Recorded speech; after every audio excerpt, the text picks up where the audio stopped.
Hi guys, welcome to Devs and Dice. My name is Leif, and this week's video is a little bit special. I was asked by a guy named Luke from Tiny Strokes if I wanted to participate in a massive collaboration.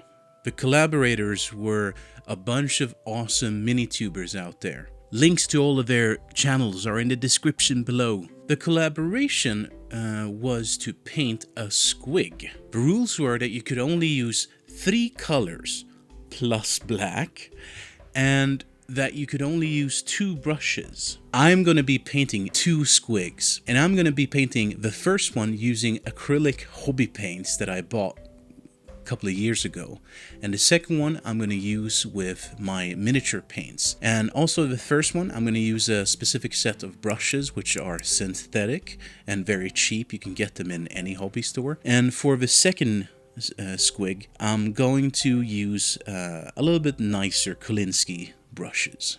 So, I had never painted squigs before, and I was a little bit unsure what color palette to choose. So, you know what? I just went with the first thing that came to my head, and that was the fact that I'm the only Swedish collaborator so far.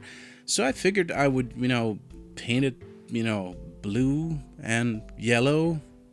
And I guess I'll take white. That's a safe color. But regardless, I was super excited about this, so I rushed over to my local friendly game store and I bought one of these Citadel boxes with squig herds. I have never painted Games Workshop models, so I was really looking forward to see, how did these models compare to, the ones I usually paint. Anyways, enough of me yapping. Let's get cracking. Alright good people, so this is the squig herd from Games Workshop. Let's just get this plastic off. Ah, nice, they include those nice thicker bases. The parts are on the sprues, sure. I wonder what the heck is in that booklet. Painting instructions? What the hell? Okay, this is serious now. You have no idea who you are f***ing with. I come from Sweden. By Odin's beer, we invented IKEA. This assembly should be easy. Bring forth my assembler, Viking. Let's go to war.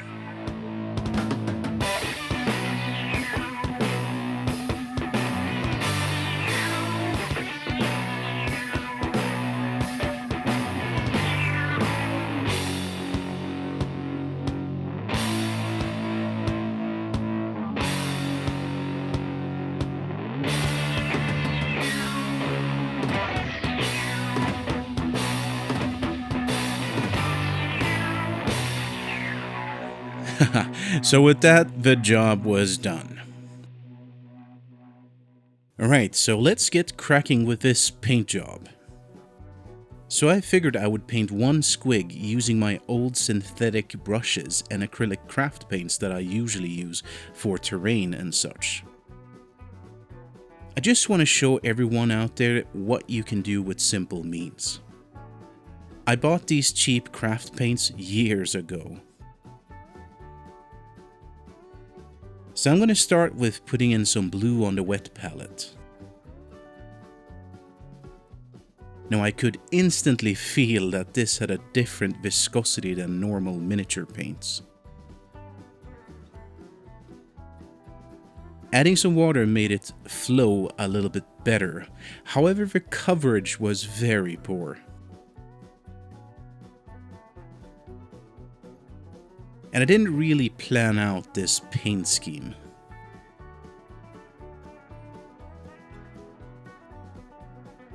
Once I had the first coat on, I used my hairdryer to expedite the drying process.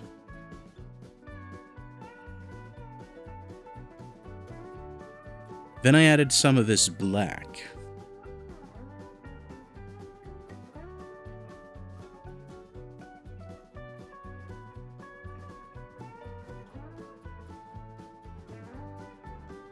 I did a little bit of mixing on the wet palette to get a sort of darker blue to shade some of the darker areas on the squig.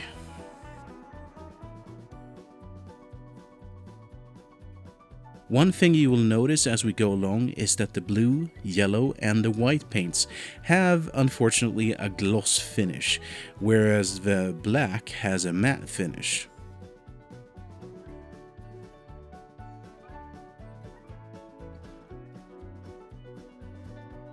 Anyways, I added some yellow and white to my wet palette. Mixing some of the colors and adding plenty of water gave me a wash which I used to stain and darken down the teeth. I kept this in to show you that you don't have to own many paints. Mixing colors is fun, and it will sort of automatically, make it so that you put your own spin on your miniature.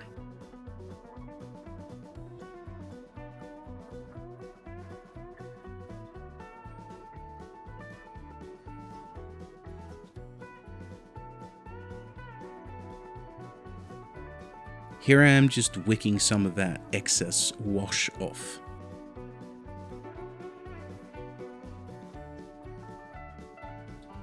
So now it's time to start painting with that yellow paint. Now anyone who has knowledge of acrylic paints and yellow pigments know already that I kinda screwed the pooch. You see, yellow is one of the most difficult colors to work with. It has very poor coverage, and yeah, you can see that the back eventually is looking more green. But there is always something you can do to fix it. In my case, it meant that I would have to add multiple coats. So I let that dry and I continued on with the teeth by adding a bit darker wash to them. Once I was done with the teeth, I continued to lay on another coat of yellow, trying desperately to cover up that blue color.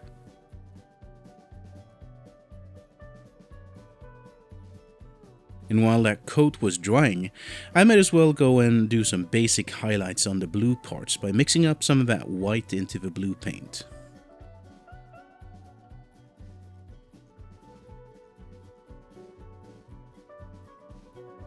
Meanwhile, the yellow on the back had somewhat dried, so I went in again.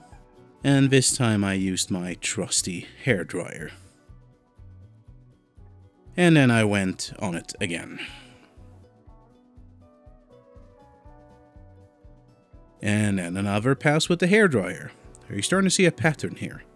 This process was repeated quite a few times until, I don't know, I guess I wised up. I started using the white color to undercoat the yellow bits. It feels often like white covers much better, especially like blue and such, so I decided to push on. After I finished the white coat on the back, I started adding some highlights on the teeth of the squig. Might as well, while I have white and loaded in the brush. By this time, the white had dried, and I added a second coat to make damn sure that the blue didn't shine through too much. And then I let it dry. The time had come, time to add some of that golden yellow to my squig. And wouldn't you know it, it worked.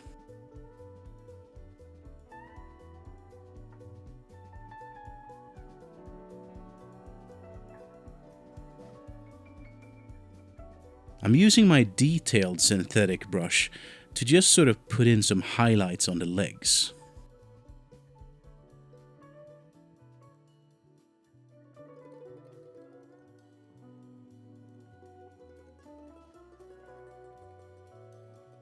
And I'm painting in the claws, and I'm using black for them. And then some additional blue dots here and there to make the border seem more sort of spotty or natural.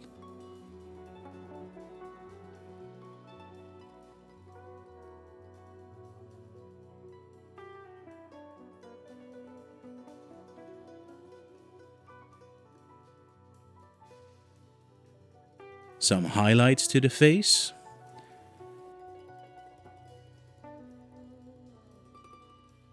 Painting the base black.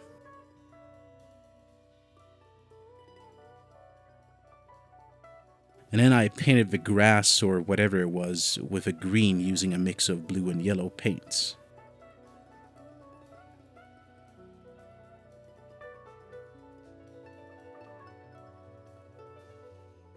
And that's where we leave the Swedish squig that was painted with acrylic hobby paints. Alright, time to paint the second squig. Alright, time to clean up the palette. Add some more of that water to the pad and start anew. Okay, so both of these minis were actually primed with Wraithbone, a sort of cream-colored primer from Citadel. Here are the colors that I'm going to use. Prussian Blue from Vallejo, Heartfire, Minoff White Highlight, and Thamar Black, all from P3 Privateer Press. I'm going to use two brushes, a larger old synthetic brush and the size 2 Kolinsky brush from Redgrass Games. I start by adding all of the colors to my wet palette. Now the first thing I want to do is to create a wash to sort of shade the entire miniature. I'm just adding a whole bunch of water onto the wet palette with a little bit of black. Essentially what I'm trying to do is create a poor man's Nuln Oil. You're gonna have to play around with the consistency a bit until you have something that's thin but does not separate. And I'll be honest, this was my first time doing this, so I wasn't sure if this would work or not.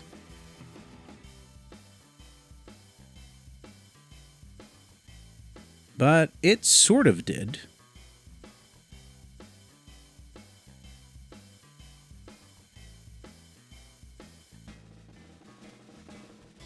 Well, that was drying. I figured I would start painting out the base with black.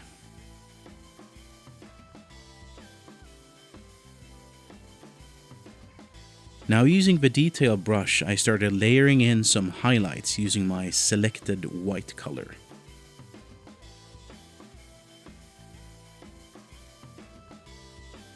The teeth got some special attention, then I added some highlights on top, just to sort of redefine the lighting and shadows. I also added in some gray to get some more darkness to the shadow areas. And then, of course, I used the good old hairdryer. Now here comes the test. I started glazing in some yellow. Now glazing is something I've done before. It's essentially a trick where you thin out your paints and then remove a sort of excess water from the brush.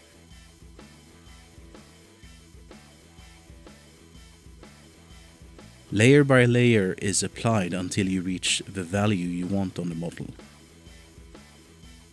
And I'll do the same thing with the Prussian Blue. And by the way, if you haven't figured this out by now, I can tell you that painting this mini with these paints and brushes went a hell of a lot faster. I think the last mini took me a good 2-3 hours, while this miniature was completed in, I don't know, something like 15 minutes, 20 minutes. So miniature paints and brushes cost a bit more, but man, does it make the hobby a whole lot more enjoyable. I'm just adding a little bit of yellow to grime up the teeth so that they don't look so Colgate white pure.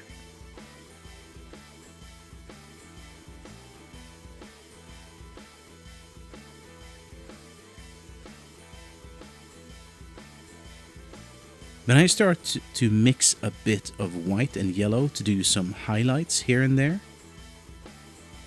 I've previously had some problems with making my highlights sort of too dull. I've added highlights, but I haven't sort of taken it to the limit. So this time around I wanted to really push myself and bring those highlights up.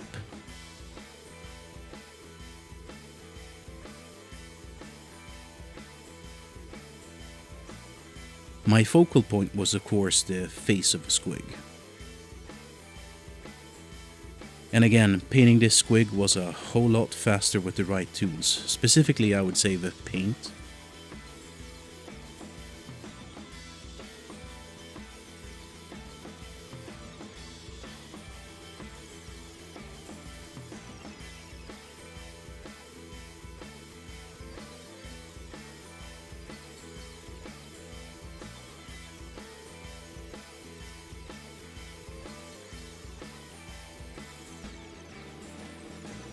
Finishing up the squig, I started mixing up a light green color for the mushroom caps.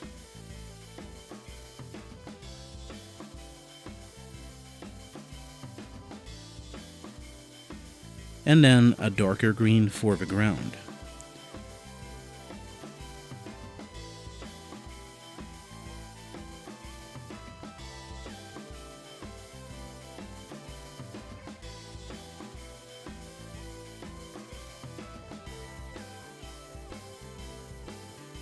I even felt comfortable to do some dots for pupils on the eyes, and the eyes were super small.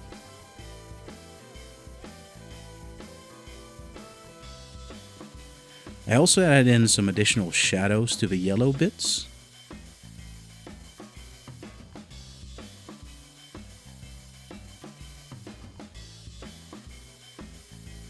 And then I figured, why not put some white dots on these mushrooms?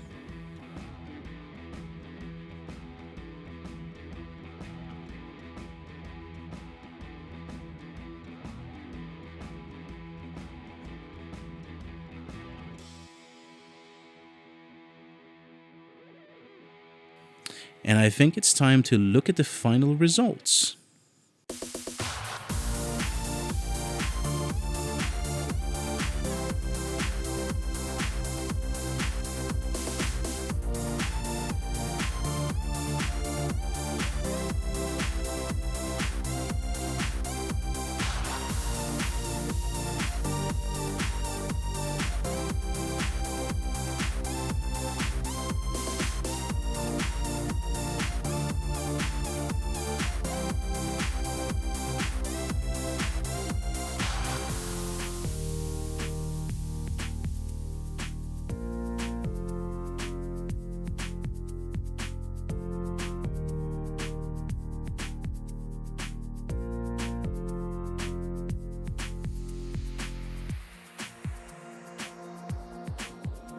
Alright, good folks, I hope you enjoyed this video as much as I enjoyed making it. I know I enjoyed the collaboration, and I think the idea itself was important and fun. So shout out to Luke again. Awesome idea, man. Check out his stuff, he's Tiny Strokes down below. While you're there, please have a look at all of the other awesome collaborators. You'll be surprised at the amount of talent that exists out there. And on a personal note, this was my first time painting Games Workshop miniatures. I think I now understand a little bit better why generally people tend to really like Games Workshop's, minis. They were clean, they were, had barely any mode lines. It was pretty much just scraping a little bit and then they were gone. And also I have to say that it's gonna sound weird, but it felt like the details were in the right place. The details were like in the faces or on the weapons. I don't know, it felt a little bit more designed. And despite the somewhat emotional segment in the beginning, they were quite easy to assemble. This collaboration really has taught me one thing, that it is time for me, I think, to broaden my horizon when it comes to miniature painting and terrain making. I think in the future I'm gonna include some more miniatures from Games Workshop or other developers, not only, the D&D exclusive ones like WizKids or Reaper, but also I would like to get started with, making more terrain again. We'll see, I guess. Please tell me in the comments if you would be interested in anything like that. Anyways, I hope you liked what you saw. If you did, please like, share, and subscribe as usual. And with that, I want to wish you an awesome day whenever you are, or wherever you are. You know what I mean. Until next time, toodaloo.